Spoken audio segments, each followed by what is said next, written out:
Hi, I'm David, and welcome to the Datasaurus-Rex podcast, where we interview data visualization experts and get to know them and their data vizzes that a little bit better. And today's guest is Hesham Eissa, who's just recently won the Tableau Iron Viz feeder competition, the third round, is that correct? Yeah. With his amazing viz on a global journey of refugees. So we're going to dive into that today and also get to know a little bit more about Hesham. But before we go on, welcome Hesham. Would you like to introduce yourself? Yeah, thank you for having me, David. So my name is Hesham. I work at the Information Lab. I'm part of the data school as well. And I've been using Tableau for less than a year. And I work with Andy Kriebel. He's actually my coach. Yeah. Cool. No, that's great. We just had him on the podcast on the last episode, and he spoke very highly of you. So I'm looking forward to getting to know you a lot more. And equally, I can see why he's spoken highly. Those vizzes, the viz you've made for Iron Viz, but also just looking at your Tableau public profile. There's so many amazing things in there. So hopefully we get to look at a few of those too. So great. For those of you who are new to the format, essentially what we do is we first go through an amazing viz our guests have made, and we just kind of quickly figure out what the inspiration is, how they went about making it, and that kind of stuff.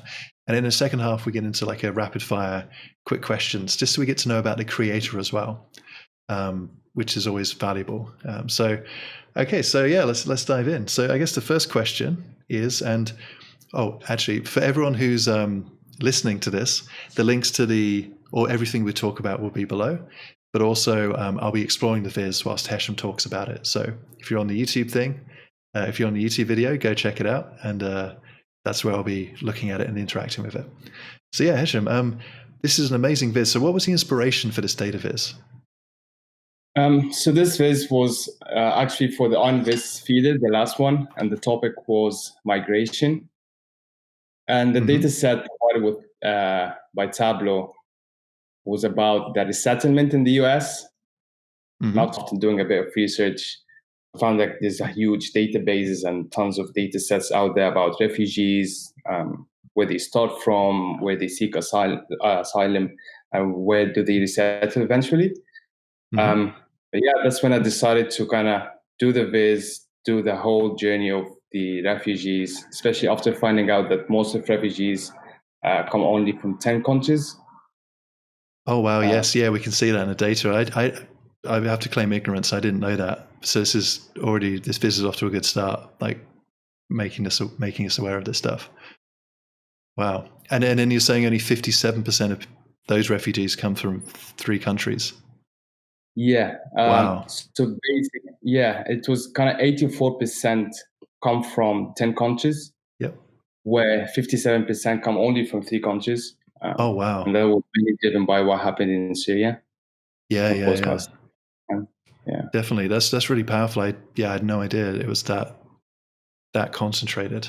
Wow. This is amazing. The insight, not the cause of it. This is really cool. So you took the initiative to kind of enhance the data. Is that what you're saying? You felt there was a bigger, better story out there? Yeah, I found that mainly almost all the refugees come from 10 countries, and that's where I wanted to kind of focus on these 10 countries to kind of drill down and see what's happened, what they go through. But after reading out a lot, I found it's gonna be more kind of impactful if I focus on 10 countries, because that's where mainly refugees came from. Cool. Yeah, no, that's really awesome. And I'm looking at their journey here on the second piece where, you're talking about over the last decade, where did they come from? And I'm loving I guess you would call this a Sankey diagram, but it's kind of like mixed in with a map as well, which is really impressive. It's a good hybrid. Yeah, actually the inspiration. So I wanted to do a bump chart to see kind of how the ranking of countries changed over time. But then I don't want to do just normal bump charts, because it's kind of just did it a few times before. And thanks to Kevin Furlich for providing the template for the KV bump chart. Oh, yeah. But actually, I didn't know what to do for a couple of days. And then there was a visualization stuck in my mind for like few months by Alex Valamov. I hope I'm pronouncing his name correctly. He did it for Makeover Monday project for freedom of press. And right. he was kind of doing the same thing, or he did the same thing, but he was doing it kind of vertically. But his is just incredible. That's actually where the initial inspiration of the map connected to a bump chart came from. Yeah. That's amazing. I think he did his all-in-one kind of chart. The location on the maps connected to the bump chart all in one. Mine is kind of 3 sheets. Actually, the map is a sheet. The lines from the map to the bump chart is a sheet, and the bump chart is actually from Kevin Furlich. So it's kind of 3 kind of sheets connected to each other.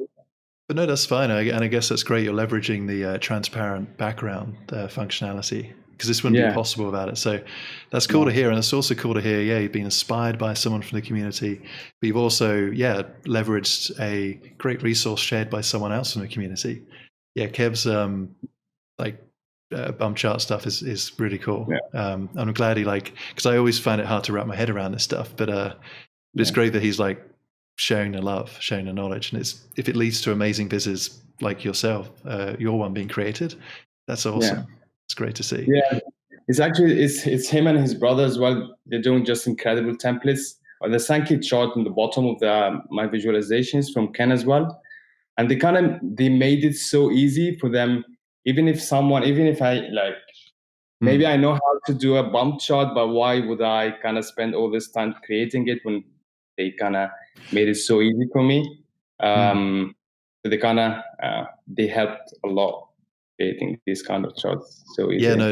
Kev and Ken are great. They've been previous guests on the podcast, and I'm amazed at how much they give back to the community. It's really inspiring. So well, I guess the cool thing is you'll get to thank them in person, because I guess you'll be going to the Tableau conference this year, because you won this Viz we're looking at now. Won you the Iron Viz feeder competition. So if I'm correct, you'll actually be up on stage for the Iron Viz final this year in Vegas.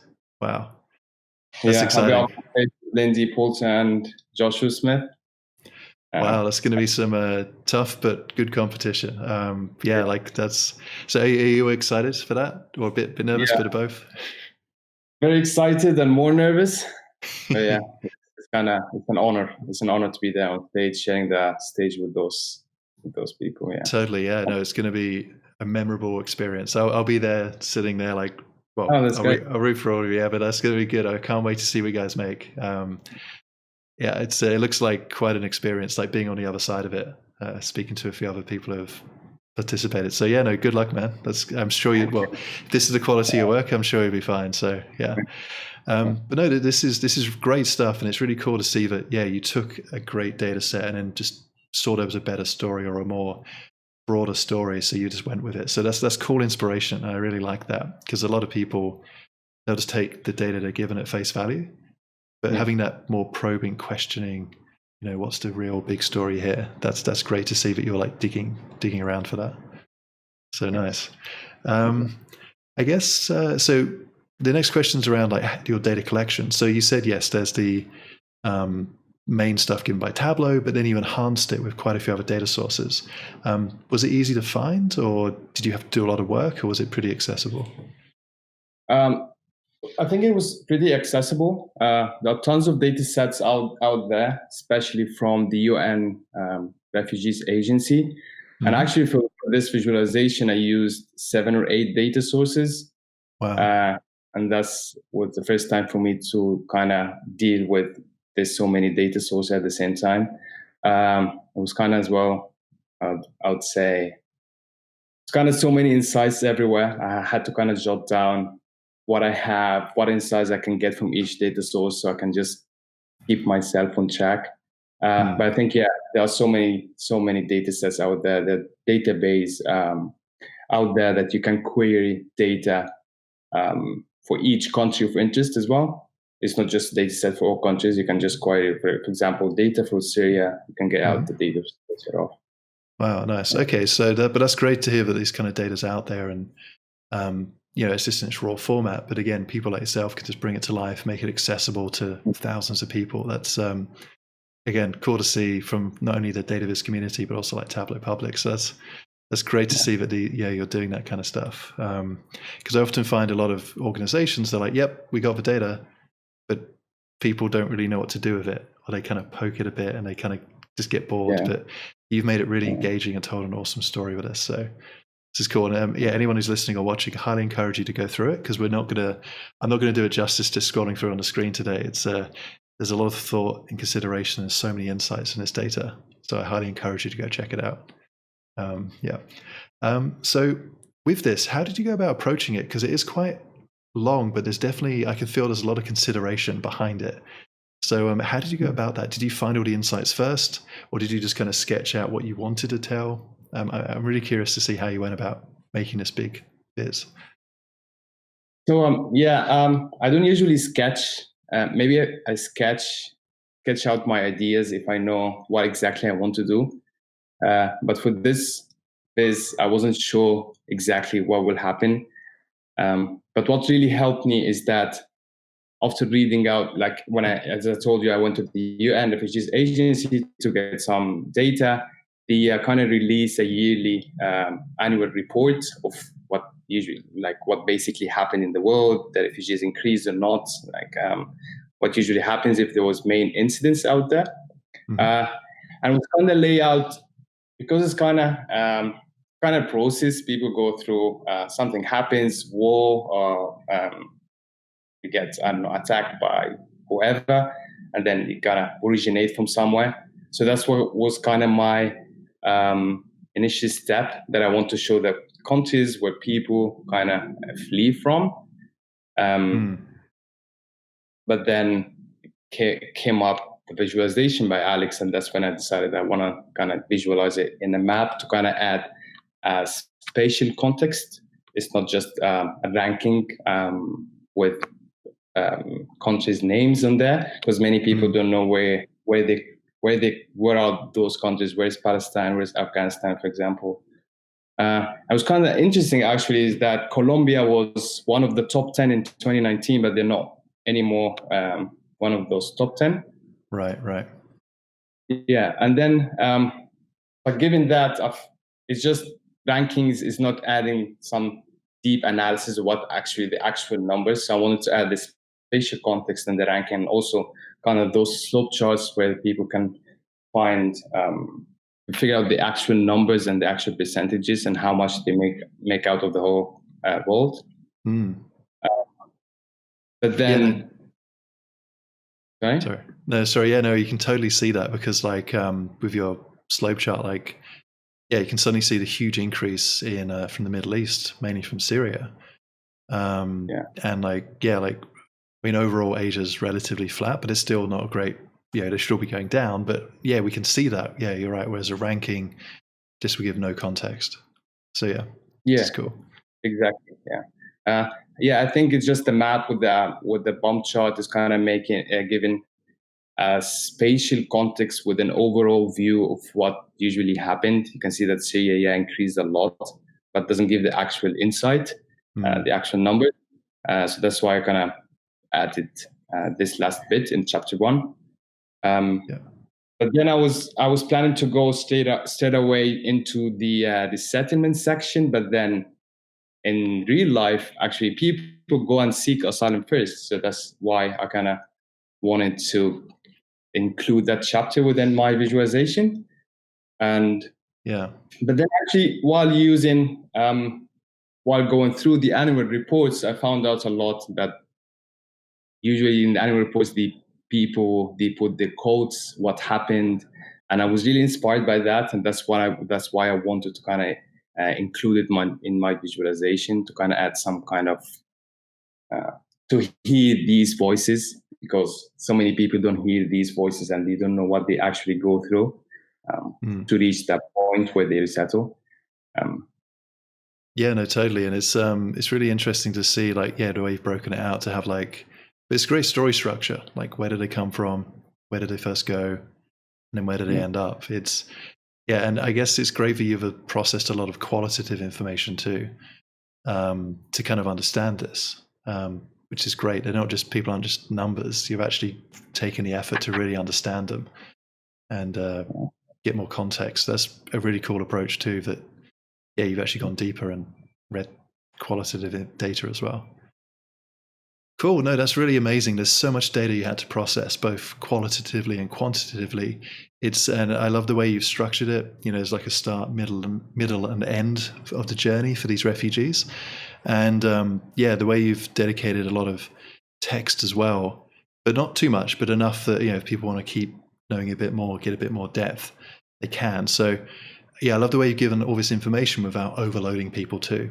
You kind of really spaced it out. Whereas, yeah, some people might be forced to like fill every blank bit of space with just information, but I like that you've resisted that and paced it out. So, no, very cool, very cool. Okay, so the next question, I guess we've kind of heard a few insights from you already, which is great. Just goes to show how good the Viz is. It just kind of insights just pour out of it as you look at it. But what were the best insights you have found whilst going through this? I think there's a lot of insights in this visualization as soon as you start from the top. But I think the most important one, or the one that I didn't know, well, I didn't know many things about refugees, is that if you scroll down to the last bit before the quote, yes. And saying that, yeah, even though there have been 92,000 resettlement in 2018, there's still 1.4 refugees in need for resettlement, and those refugees are headed into camps, and they're waiting for some people to hear their voice. Oh wow! It's that the most wealthy countries in the world are not sharing the same burden of responsibility, and that most of the refugees are being hosted in the poorest countries in the world. Right. That was really striking. Oh wow! Yes, and I can see some extra insights here where, because I used to live in Australia, where I'm a citizen too now, for about 7 years, and yeah, the refugee program has always been in the news, and it never sounds too fair. But yeah, like even if they take in 12,000 people, yeah, there's still 1.4 million knocking around. And I can see that other insight you've done where Trump comes in and the amount of, I guess, refugees is just, it's like shot down by, oh my God, like more than 2/3, 70%. Crikey, that's not good. Yeah, that's horrendous.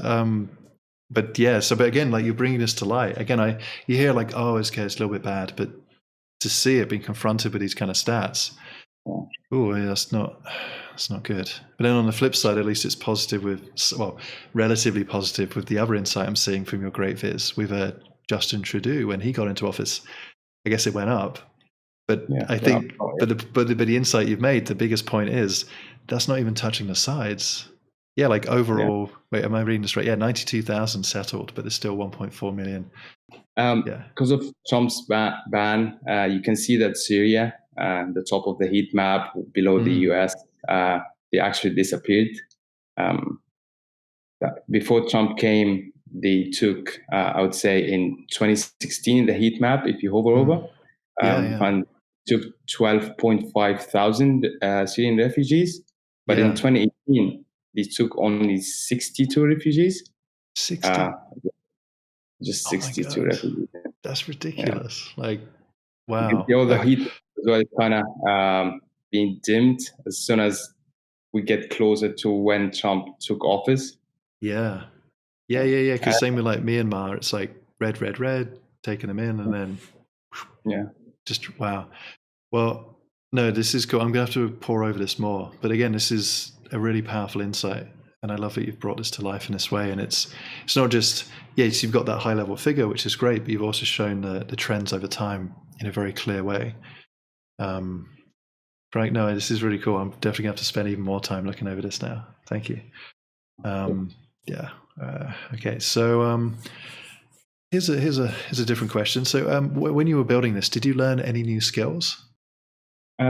Yeah, a lot actually. So that was my first time to use text as images and made in PowerPoint. And the idea actually was from Kevin Furlich. They usually use text as images from PowerPoint to use custom fonts. Because Tableau Public won't allow you to use, doesn't support all fonts on the web, for whatever reason it is. Yeah, I was wondering how you did that. That's really clever, because I was like, yeah, your text game is just a little bit better, and I was just wondering how you did it. But yeah, that makes perfect sense. It's just images, but that's cool. Yeah. Wow. And yeah, a couple of things. The map, the lines coming out of the map, that was mainly done using Ultrix. Haven't done this before. That was very useful. I haven't done path through the map before as well, since they released the new features. And I learned a lot as well about refugees. There's so many things I didn't know before. Yeah. It's, I guess that's a cool benefit of this. It just brings heightened awareness, because I guess to present the insights, you have to kind of understand the subject matter a little bit, or a lot. So no, it's kind of a good, I guess, side benefit, which it definitely confronts me with my lack of knowledge on this. So I feel I need to up my game. Which is kind of good, because I think a lot of people, it's easy just to hide behind ignorance, but if you're making the information come so clearly to them, they've got no excuse. So yeah. Wow. Okay. So yeah, you see, this is great to see you've learned a lot too. I think that's one of the things we see when people see these great vizzes. The person who built them has also benefited a lot too, by just like learning a ton of new things, or combining what they've known into different combinations to get great results. And I think it's also good to hear for just regular Tableau users. Sometimes they see vizzes like this and go, "Oh, never going to be able to do this. It's too hard." They just think of it immediately. But I guess that's not the case, right? And it's always a continuous journey. When I started looking at the data, I found it too much for me to kind of process, and it's just kind of so many steps that refugees go through within the journey, where they originate, the asylum seeking, the settlement, if they get returned or not. But actually, when you get when you get in the Viz mode and then just be with yourself and the Viz and the topic, you just can't stop. I actually miss doing it.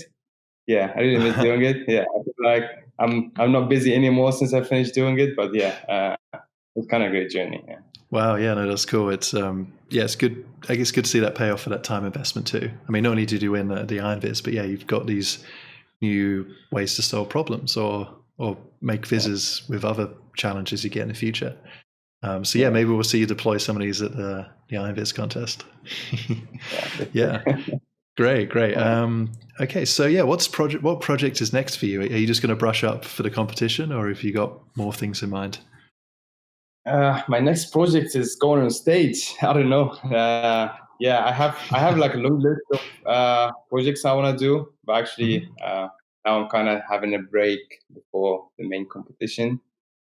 Yeah, that's understandable. You want to just focus on that. I like that dedication. But I guess that's cool. So I guess if any, we're seeing it come up on the screen, and it'll be in the show notes. But if you want to follow Hesham's work, you can now follow people on Tableau Public. So I highly encourage you to go to his Tableau Public profile and give him a follow, because I'm very confident there'll be even more cool stuff coming out from that account in the future. So that's cool, man. No, that's good. Laser focus. I like it. Great. Okay, so yeah, before we move on to getting to know a little bit more about you, is there anything else you'd like to promote?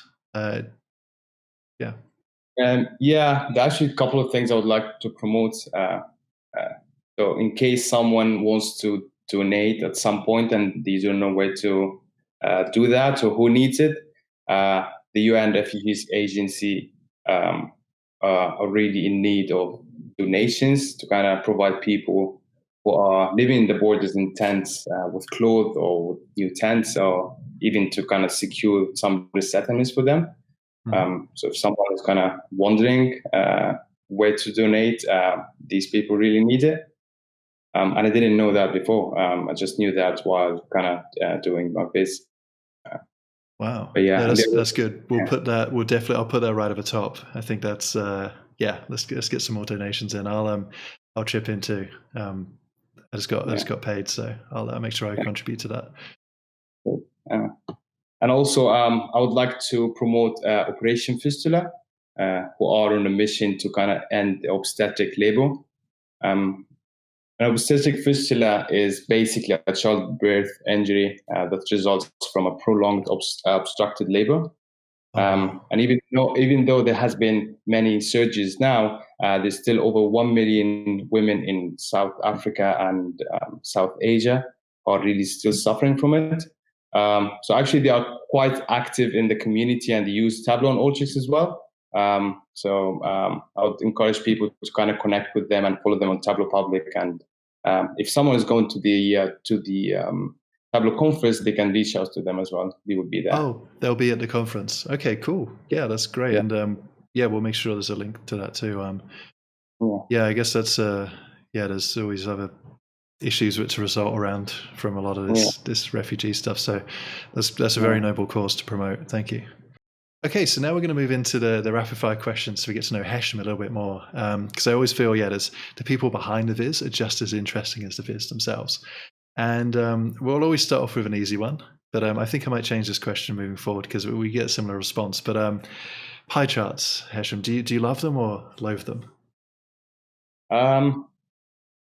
I can't say that I hate them. To be honest, I don't like the way they look.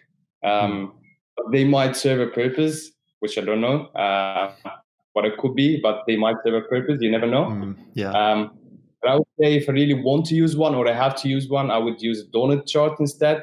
So I can at least use the empty space in the middle of the circle to kind of highlight a number or add some text or add something. Okay, that makes sense. That's good. Yeah, I think that's a common thing we have. Like, they're useful in certain circumstances, but there just aren't that many of them. But I do like the donut chart because I think putting a number in can just give a little bit more context. Because when you see 50% is made up of this thing, it'd be great to know how big that 50% is. Is it off 100, a million? So that's a smart idea. I like that. Okay. No one's categorically said they hate pie charts and have never used them, which I think is good. I think a good workman should use all the tools and not blindly ignore certain ones out of principle. So it's good to hear you're on that same page too. Cool. Great. Okay, so who or what publications for DataViz do you follow regularly?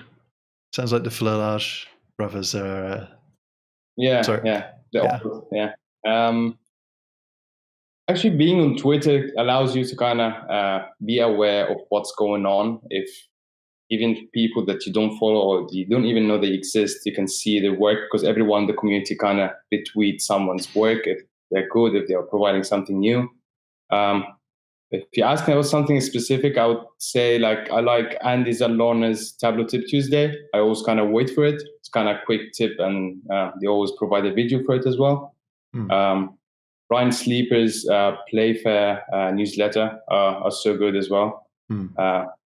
Kevin and Ken, of course. And but being on Twitter, I think, allows you to kind of always stay on track with everyone. No, that's perfect. I think that's what I've noticed too about the Tableau or just DataViz community. Twitter's the place to be.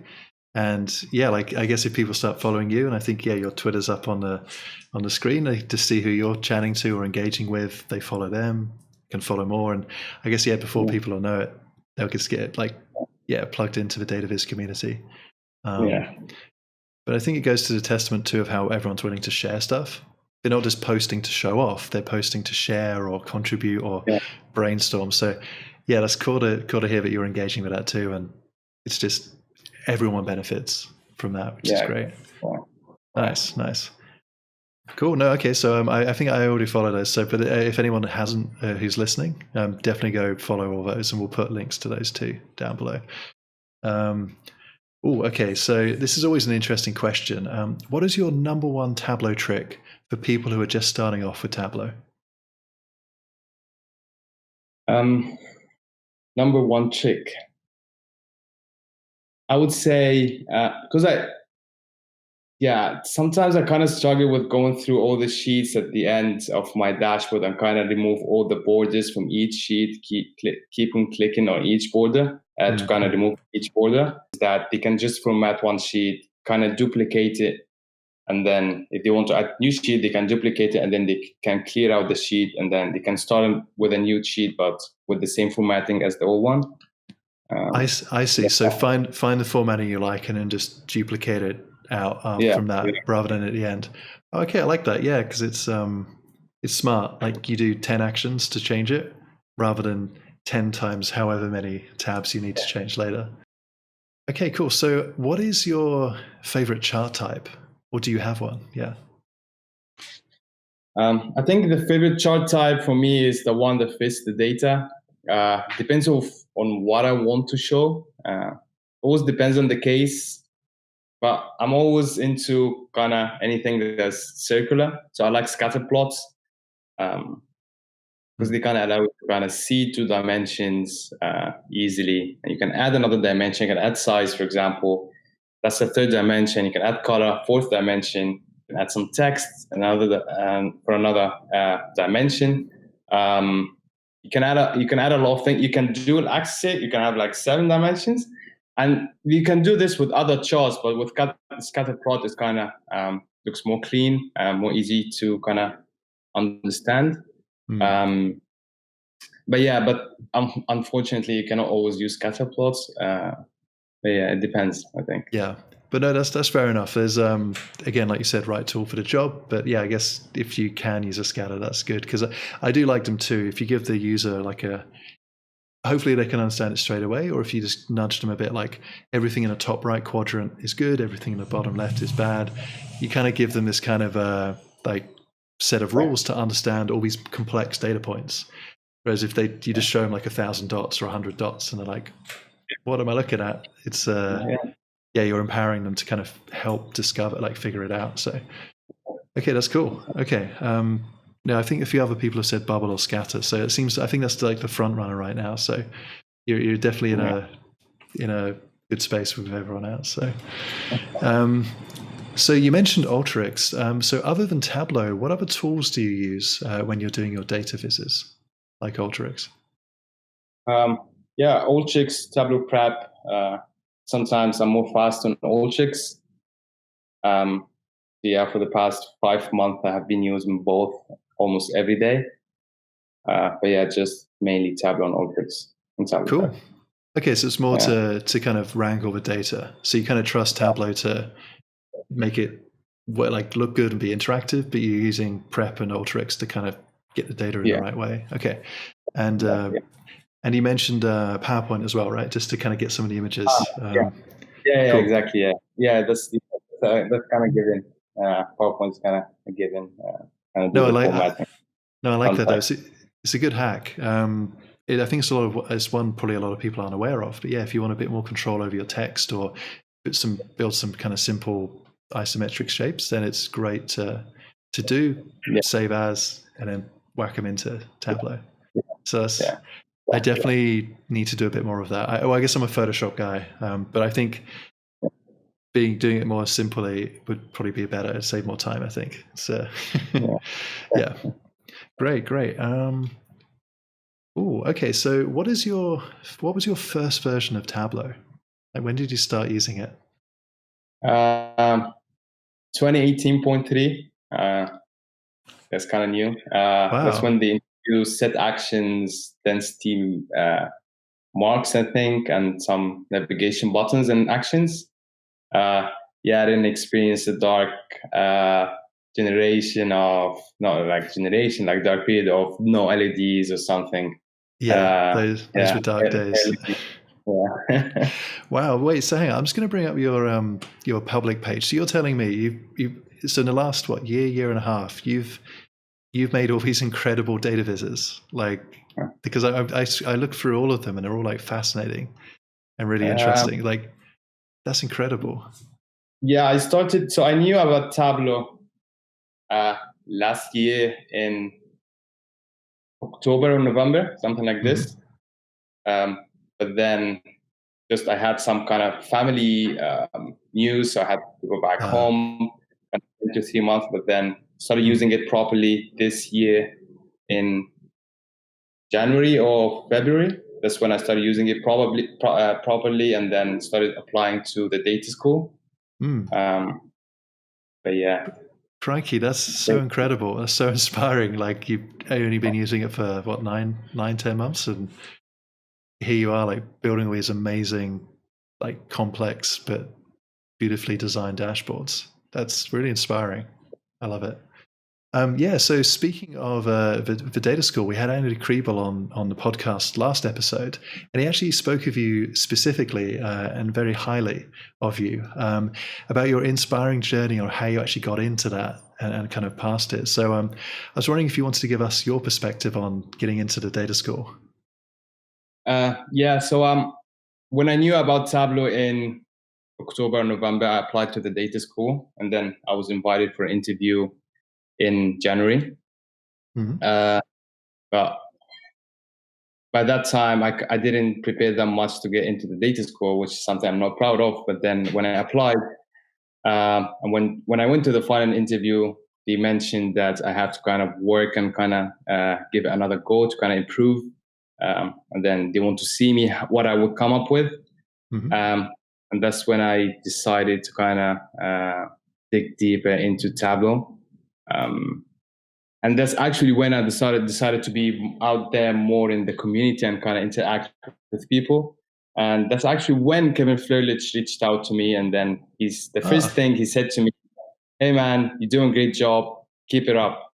That was actually very important to me. This is one of my best moments in Tableau, to be honest with you, because he's gonna reach out to me in kind of hard times to me, because I hate some news about family back home. That's actually a couple of weeks after. That's when Kevin Flerlich kind of reached out to me, and that was very important to me. Wow. So yeah, I did that, Kevin. But then I kind of worked on it. Joined Makeover Monday. Was there every week. Joining Makeover Monday, joining the webinar to get feedback, kind of working on the feedback. And then that's when I did my doctorate school, which is Viz. And then I went to the data school with it, and Andy was so inspired, and everyone was so happy with it. And that's actually when I got into the data school. I joined, my first day was on the 1st of April, kind of something like this. First week of April. Nice. But since that day, I've been using Tableau every day. It's a great journey. That's incredible. Like, I'm loving it. Like, just that's such an inspiring story. Like, you kind of you had a taste for it. You kind of went for it. You took on that feedback, and then you doubled down with also support from the community and those inspiring voices. I love it. And to see what you're making now because of that, like, because of your hard work and your conviction to like apply yourself, engage with the community, and just learn by doing it's so awesome. And I think that's a key message for anyone listening or watching. Anyone can do this. Like, you just have to kind of have that good mindset like Hesham and just keep applying yourself. No one wakes up like a genius making this stuff. It comes through testing, working, building, and just continuously improving. So I love that story. I can see why Andy brought it up, and thank you for sharing that in your perspective too. And it's I think that like, if someone truly loves something, they're gonna find a way to excel in it. For example, in my Iron Viz visualization, I have actually seven versions of workbooks. Every time I have a version, kind of ask people for feedback. They give me kind of feedback. I start another version. Just people be out there. The community is great, very supportive. There's so many kind of blog posts on how to do anything. If someone just type how to do blah, blah, blah on Tableau, they're going to find tons of blog posts. So just people kind of pick where they are comfortable with.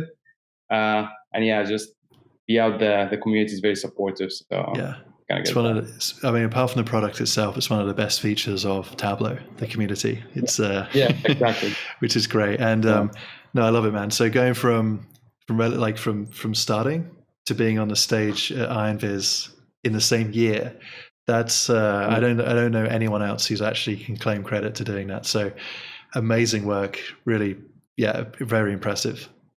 Appreciate it, David. Thank you. That's cool. It's amazing.